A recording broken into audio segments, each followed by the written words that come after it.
你现在看到的这个制作，在中国已经是一个非物质文化遗产了。能够制作这个的，肯定不超过100人。视频中是一位国外的大哥，正在制作一把传统的牛角弓。传统的牛角反曲弓工艺非常复杂，它至少需要200多道的工序。首先是需要用木头制作出弓胎，而制作的这个弓胎，它由多块木头组成。当然了，国外的制作方法和国内的制作方法是有所区别的。虽然说使用的材料基本上都是一样的，但是制作的弓形和工艺是有所不同的。除了弓的造型不一样之外，主要就是使用了更多的现代工具和更简单的制作方法。不过虽说制作的方法简单了，但是制作的步骤可一样也少不了。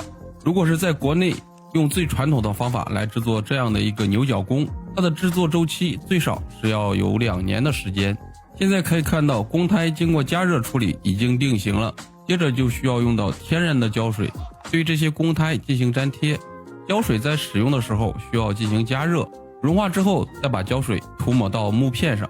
这里呢是先将弓梢2个木片进行粘贴。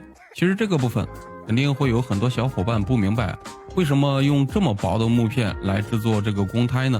直接用一块比较大的木头切割出弓胎的造型不就可以了吗？答案是不行的。首先，这个弓胎它是由3个部分组成的，弓胎是由弓片和弓梢、望把这3个部分组成的，而这3个部分所使用的木材也都不一样。望把这个部分，也就是我们常说的把手，使用的木头是比较硬的。2个弓片会切成 V 字造型，然后再把望把镶嵌进去，用胶水粘牢之后，再用同样的方法把弓梢粘贴上去。而弓梢的部分也是采用比较硬的木材，这样整个弓胎它该硬的地方就硬，该软的地方就会变得非常软。那么为什么每一头的弓梢会用2个木片制作而成呢？而不是一整块的木头裁切而成的？这个问题其实回答起来也很简单，这个问题就留给评论区的大神来给大家解答吧。粘贴好的弓胎，接下来就需要把多余的部分切割掉，然后再进行打磨。弓胎比较平整的一面是弓的内侧，这个部分是需要贴牛角的。牛角选用2岁左右的小牛角，但是这个牛角的长度一定要大于弓胎弓片的长度。至于为什么要选用2岁左右的小牛角呢？当然是为了更好的弹力，为了更好的质量。骨质疏松大家应该都知道吧，小牛角的密度会比老牛角的密度更高，弹性也会更好。切割下来的牛角需要将它加热，然后再压平，然后再把压平后的牛角切割掉多余的部分。切割好的牛角还需要把2个面给它处理平整，这时候就会用到压爆机或者是砂带机，当然也可以使用刮刀一点一点的刮。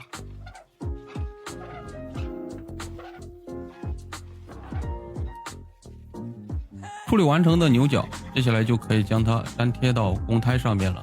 制作这把弓，所有使用到的胶水都是纯天然的。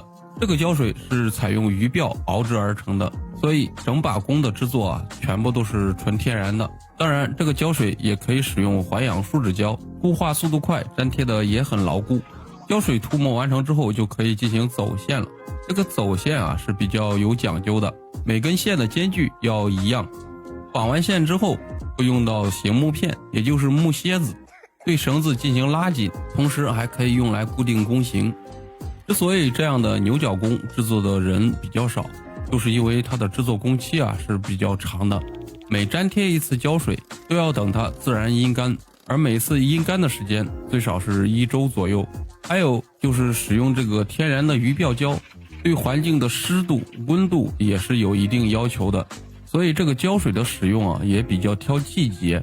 这就导致一张传统的牛角弓从选材到制作完成最少是需要2年左右的时间。每粘贴完成一次胶水都需要对弓身进行打磨修整，而牛角粘贴完成之后就需要对弓梢和弓片的部分再次进行修整。像这样造型的反曲弓，弓梢处理的部分是很有讲究的，弓梢要足够细足够硬，因为这样造型的反曲弓它的反曲弧度是非常大的。这样处理的好处就是可以有效的减少在拉弓射箭时产生的震动，可以提高射箭的准确性，也可以提高使用的手感。接下来使用的材料就是生牛筋。这个生牛筋是阴干过后的牛筋，需要把它砸碎之后，再用针梳把每根牛筋的纤维给分离开。这个牛筋处理的越细致，把它铺在公胎上才会更加的薄，更加的均匀。像这样把牛筋平铺开，需要和胶水充分的融合，然后再把它铺到公胎上边。而整张弓制作的过程中，耗时最长的就是这个铺牛筋了。这个牛筋是一层一层的粘贴上去的，每粘贴一层就需要阴干一次，阴干之后还需要进行打磨，然后再次粘贴牛筋。所以一把牛角弓的制作它的好坏不仅是取决于它的材料，还有就是制作的工艺。那么像这样的一把弓，它的磅数该如何控制呢？这个其实我也不知道我国古代那些人使用的弓它也是有区分弓的磅数的，而这个磅数也就是我们所说的拉力。拉力越大，这个弓也就越重；拉力越小，也就是说这个弓非常的轻便，很轻松就可以把它拉开。而我们现在常用的这种反曲弓它的磅数大概都是在30磅到40磅之间。30磅的弓比较适合用来练习，40磅以上的就适合用来狩猎了。30磅的弓也就是20多斤。要说拉弓射箭真的是非常的耗费力气，这个一点也没有错。如果说30磅的弓你能射完10组箭，这就说明你的体质非常的棒，耐力非常的足。弓箭贴完牛角之后就已经完成了一大半了。两边的弓梢贴上了弓弦垫，弓梢上也挖出了卡弦的槽，然后就是需要训弓校正。每个弓片上会有一个模具，这个模具它叫弓拿子。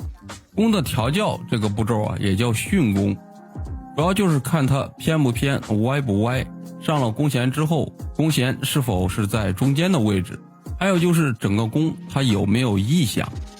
调校完成之后，接下来还有一个最关键的步骤，就是把整张弓给美化一下，也就是给它涂上漆或者是装饰，当然也有直接绑上毛皮的。现在处理的部分是弓梢的部分，弓梢呢是需要给它加固一下，然后再贴上装饰用的牛角、牛皮。一把完全做好的弓，最后都会给它包裹一下、装饰一下的，或者是涂抹清漆。主要的目的它不是为了单纯的好看，因为整张弓的制作都是用的纯天然的材料，如果不做外观处理或者是保护的话，难免会有变形或者是开裂的情况。一张好看的弓一般都会用到桦树皮或者是大漆做装饰，这些材料都是涂抹或者是粘贴到弓身上边的。只有做完这一步，这张弓也就算是大功告成了。弓下弦的一个状态就是一个字母 C 字的造型，上完弦之后就是一个 D 字的造型。那么最后你们有谁知道像这样的一把牛角弓成品的售价大概是多少呢？